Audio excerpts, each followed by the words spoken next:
Dance கிடையாது. இது ஒரு வித்தியாசம். நாய் ரிவெஞ்ச் எடுக்கிறது மனுஷன் மேல. போராட்டத்துக்கு கோர்ட்டுப்படி வரைக்கும் ஏறுது. பல மொழிகளில் 70க்கும் மேற்பட்ட படங்களை இயக்கியவர். உங்கள் படங்களில் எங்கள் இதயங்களை பேச வைத்தவர். பிரம்மாண்ட இயக்குனர் முதல் பெயர் பெற்ற பிரம்மாக்களை தமிழ் சினிமாவிற்கு கொடுத்தீர்கள்.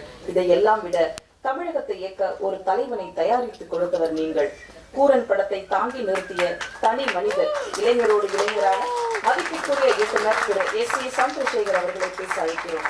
கடைசியில பேசுறது எல்லாரும் பேசி முடிச்ச உடனே பத்திரிகை, தொலைக்காட்சி, ஊடக தோழர்கள், மேடையில் இருக்கின்ற நண்பர்களே, என் பிள்ளைகளே, எல்லாருக்கும் வணக்கம்.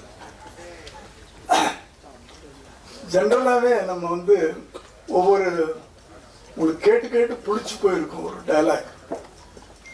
சினிமா விழாக்களில் போனீங்க வித்தியாசமான படம், இதுவரைக்கும் நீங்க பார்க்காத படம். இந்த வார்த்தையை எல்லாருமே சொல்லி நீங்க கேள்விப்பட்டிருப்பீங்க. ஆனால் என்னுடைய சினிமா வாழ்க்கை 45 வருஷத்துக்கு மேல ஆயிடுச்சுன்னு நினைக்கிறேன். 80ல, ஆமா கரெக்டா 45. நான் முதலாக வித்தியாசம் என்பதை உண்மையிலேயே சத்தியமா சொல்லக்கூடிய ஒரு கதை இந்த வித்தியாசமான கதை. இதை நீங்க இன்னும் அடுத்த வாரம் படம் பார்க்க போறீங்க. அப்ப நீங்களே சொல்லுவீங்க. பல விதத்துல இது வித்தியாசம். ஏன்னா அந்த படத்துல நாய் தான் ஹீரோ. ஒரு ரிவெஞ்ச் எடுத்து ஒரு படம் பெரிய ஹிட் ஆயிருக்கு. ஒரு யானை ரிவெஞ்ச் எடுத்து ஒரு படம் பெரிய ஹிட் ஆயிருக்கு. ஒரு பாம்பு ரிவெஞ்ச் எடுத்து நாகினா தமிழ்ல நீயா பெரிய ஹிட் ஆயிருக்கு. இதுல ஒரு நாய் ரிவெஞ்ச் எடுக்கிறது மனுஷன் மேல. தன்னுடைய போராட்டத்துக்கு கோர்ட்டுப்படி வரைக்கும் ஏறுது. இதுதான் இது ஒரு வித்தியாசம். ரெண்டாவது, இந்த படத்துல ஹீரோ கிடையாது, ஹீரோயின் கிடையாது, டுவேட் கிடையாது, டான்ஸ் கிடையாது. இது ஒரு வித்தியாசம். உண்மையிலே வித்தியாசமான படம். அதுக்காக சொல்றேன். சும்மா நாங்க வித்தியாசமான படம் அப்படின்னு சொல்றது. ஒரு ஹீரோ கிடையாது, ஹீரோயின் கிடையாது, ஒரு டுவேட் கிடையாது, ஒரு டான்ஸ் கிடையாது. அடுத்தது நடிச்சவங்க பூரா பாத்தீங்கன்னா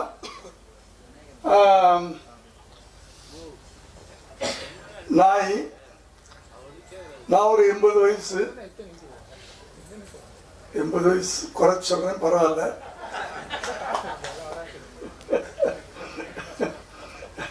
எண்பத்தஞ்சுன்னு சொல்லிக்கலாம், எப்படின்னாலும் சொல்லலாம். கடவுள் இன்னும் கொண்டாடி நிறுத்தி வச்சிருக்கிறாரு. அவருக்கு நன்றி. ஒய்ஜி மகேந்திரன் வயசு தான். இப்படி இதில் நடிச்சவங்க பூரா ஓல்டு பீப்புள். அது ஒரு வித்தியாசம்.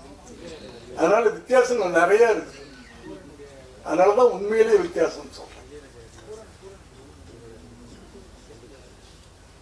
அடுத்து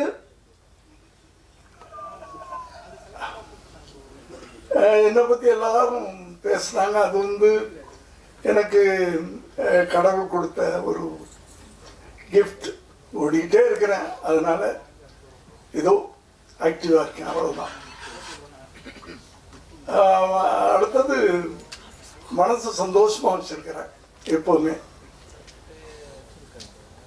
எந்த எதையும் பாரத்தை தலையில போட்டுக்கிறது இல்லை. கடைசி வரைக்கும் உழைச்சிட்டே இருக்கணும். அதுக்கு கூட இருக்கிறவங்களாம் எனக்கு ஹெல்ப் பண்ணிட்டு இருக்கிறாங்க. நான் ஆபீஸ்க்குள்ள நுழையும் போது எல்லாரும் இருக்கணும்னு ஆசைப்படுவேன். ஒண்ணுமே வேலை இல்லைனாலும் அவங்களோட பேசிட்டு இருப்பேன், ஏதோ ஒண்ணு பண்ணிட்டு இருப்பேன். ஏன்னா வீட்டுல உட்காரக்கூடாதுன்னு நினைப்பேன். உட்கார்ந்தா படுக்கணும்னு தோணும், படுத்தா எந்திரிக்க முடியாது. அப்புறம் அவ்வளவுதான். ஈஸ்டர்ல அந்த வாழ்க்கையெல்லாம் நானா அப்படின்னா அந்த காலையில 9 மணிக்கு ஆபீஸ்க்கு வந்துடலாம். அப்படி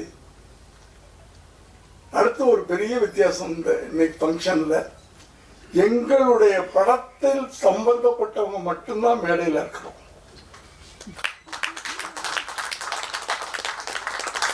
சம்பந்தமில்லாத ஒரே ஒருத்தர்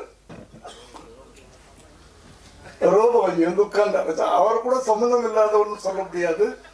ஏன்னா குண்டம்மாவுடைய அப்பா குண்டம்மா அப்படின்னு சொல்லுவாங்க. அதை நாங்கள் எங்க படத்துல வச்சுக்கிட்டோம், நாங்கள் யூஸ் பண்ணிக்கிட்டோம். அதனால அவரும் எங்க யூனிட்டை சேர்ந்தவர் தான். அதனால நாங்க தான் அந்த எங்க ஃபங்க்ஷனுக்கு சீஃப் கெஸ்ட். அதுலயும் ஒரு வித்தியாசம் தான். படம் பண்றோம்னா படத்துல ஏதாவது நல்ல மெசேஜ் சொல்லணும்னு என்னுடைய முதல் படத்துல இருந்து ஆரம்பிச்சு இன்னைக்கு வரைக்கும் சொல்லிக்கிட்டு இருக்கேன். இந்த கதையை நான் கேட்டு அந்த ஒரு வார்த்தையை கேட்ட உடனே அந்த ஒரு கண்டென்ட் தான் சொன்னார், கதையா சொன்னார். கண்டென்ட் ஒரு டார்க் கோர்ட்டுக்கு போகும் எனக்கு புதுசா இருந்துச்சு. நான் 70 படத்துல 50 படம் மனுஷன் கோர்ட்டுக்கு போய் தான் எடுத்தேன். நாயோ பூனையோ கோர்ட்டுக்கு போய் எடுக்கல. அது எனக்கு புதுசா பட்டுச்சு. எதுக்கு போகுது, என்ன விஷயம், அதெல்லாம் எமோஷன். ஒரு ஒரு ஒரு நல்ல படம்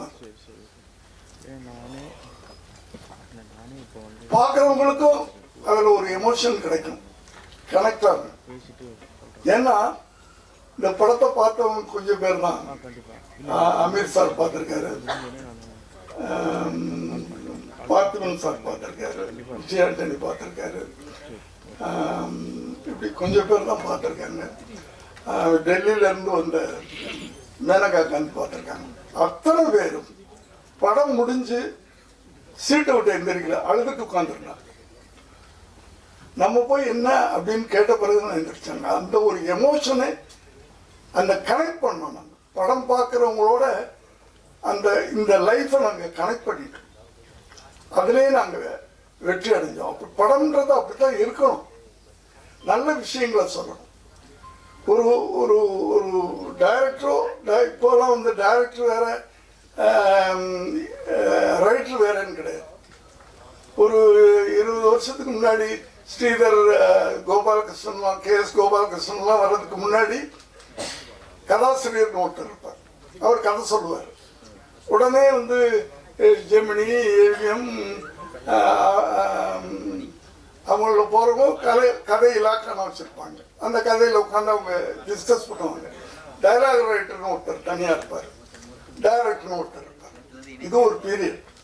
நான் வந்து அசிஸ்டன்ட் டைரக்டராக வந்த காலங்களில் 70 வரைக்கும் அப்படி இருந்துச்சு. இந்த ஸ்ரீதர் கோபாலகிருஷ்ணன் அவங்களாம் வரும்போது ரைட்டர் டைரக்டர் ஆகிட்டாங்க.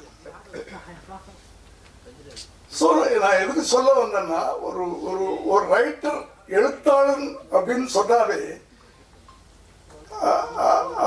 அந்த எழுத்தாளனுக்கு ஒரு பொறுப்புணர்வு வேணும்.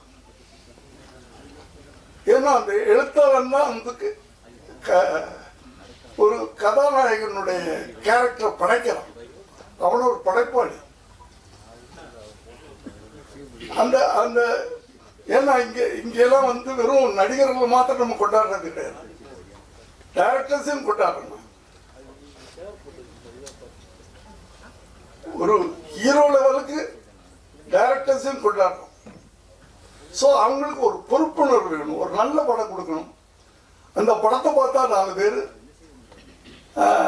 அதை ஒரு ஒரு ஐக்கானை எடுத்துக்கணும்.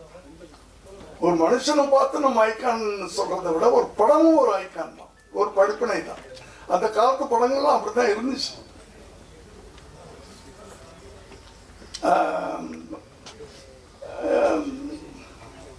இப்ப சில படங்கள்லாம் பார்க்கும்போது ரொம்ப கஷ்டமா இருக்கு, ரொம்ப கஷ்டமா இருக்கு. தனியா சொன்னேன். ஏன்னா ஒரு ஒரு எழுத்தாளன் படம் பார்க்கிறவனுக்கு ஒரு ஐக்கானா இருக்கணும், ஒரு முன்னோடியா இருக்கணும். அவன் படைக்கின்ற படைப்புகள், கதாபாத்திரங்கள் அப்படி இருக்கணும். இவன மாதிரி நம்ம வாழணும் அப்படின்னு இருக்கணும். கத்தி எடுத்து தலை விட்டு கையை விட்டு இப்படியே விட்டு அப்படின்னு சொல்லிட்டு படம் பார்த்துட்டு வெளியே போனவன்னா அவனு கத்தி எடுத்துட்டு கையை விட்டு காலை விட்டு இருந்தா இந்த இளைய சமுதாயம் என்ன என்ன ஆகுறது? அந்த பொறுப்புணர்வு சினிமான்றது சாதாரண விஷயம் இல்லை. இப்போ இந்த படம் வந்து ஒரு கத்தி இல்லை, ரத்தம் இல்லை, துப்பாக்கி சத்தம் இல்லை, ஆனால் ஒரு ஒரு பவர்ஃபுல்லான விஷயம், பவர்ஃபுல்லான விஷயம். ஆனா அந்த பவர்ஃபுல்லான விஷயத்தை நாங்க சீரியஸா சொல்லல. அதான் இதனுடைய வெற்றிக்கு அது ஒரு காரணமா இருக்கு. ரொம்ப சீரியஸான விஷயத்த ரொம்ப சீரியஸா சொன்னாலும் கஷ்டப்பட்டுருவீங்க. ரொம்ப யதார்த்தமா அழகா அப்படியே சிரிக்க வச்சுக்கிட்டே அப்படியே கொண்டு வரும். நல்ல விஷயங்களை சொல்லும். ஒவ்வொரு படமும் ஒரு பாடமா இருக்கணும்ன்றதான். ஆனா இப்போ வர நல்ல படங்கள் பண்றாங்க, அவங்க யாரையும் தப்புன்னு சொல்ல வரல. ஆனால் அவர்கள் அந்த படங்களை பார்த்து ஒரு ஷோல 100 பேர் படம் பார்க்கறாங்க, ஒருத்தனாவது அந்த படத்தை பார்த்து இவர் மாதிரி நம்ம இருக்கணும் அப்படின்னு நினைக்க வைக்கணும். அந்த காலத்து படங்கள் அப்படிதான் இருந்துச்சு. வில்லன்னா இப்படிதான் இருப்பான், ரேப் பண்ணுவான், கொலை பண்ணுவான், 10 பேரை வெட்டுவான், அப்படித்தானே இருந்துச்சு. அதை பூரா இப்ப கதாநாயகர்கள் பண்றாங்க. யார் வில்லன் யார் கதாநாயகனே தெரிய மாட்டேங்குது படம் பார்க்கும்போது. நான் உண்மையில நீங்க யாரும் தப்பா எடுத்துக்காதீங்க, தப்பா எழுதிடாதீங்க. என்னுடைய உணர்வுல